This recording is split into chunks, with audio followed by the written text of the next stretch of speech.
2025 వెళ్ళిపోతున్నాడు. మనం ఆపాలన్నా ఆగలేడు, వాడు ఆగాలన్నా ఉండలేడు. ఎందుకంటే దేవుడు వాడికి ఒక రాత ఇచ్చిండు, ఆ టైంకి వాడు వెళ్ళిపోవాలి కాబట్టి వెళ్ళిపోతున్నాడు. మనం కూడా బాధపడకూడదు. ఎందుకంటే వచ్చినవాడు పోవడం తప్పదు, పోయినవాడు మళ్ళీ రాక తప్పదు. కానీ ఒకటి, వెళ్ళే ముందు వాడు నాకు అన్నీ ఇచ్చిండు. ఈ సంవత్సరంలో చాలా బాగా చూసుకున్నాడు నన్ను, నా లైఫ్ చాలా బాగుంది.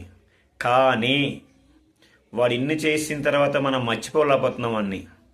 అరే నాయనా, నువ్వు వెళ్ళిపోయే ముందు నాకు ఏదైనా ఇచ్చాడురా అని అంటే వాడు ఎంత బాగా చెప్పింది తెలుసా? నేను వెళ్ళిపోయే ముందు నన్ను నీ మైండ్లో తీసేయడానికి నీకు ఒకటి ఇస్తానురా, అది తీసుకొని హ్యాపీగా పడుకో, తెల్లవారు లేచి నా కొత్త ఫ్రెండ్ని ఒకరిని పంపిస్తా, వాడితోని ఎంజాయ్ చేయి, వాడితోని లైఫ్ మొత్తం గడిపని చెప్పిండు బ్రో. ఏంటో తెలుసది? ఇదే బ్రో ఇచ్చిండు నాకు మా ఫ్రెండ్. వెళ్ళిపోయి ఇది ఇచ్చి వెళ్ళిపోయాడు బ్రో.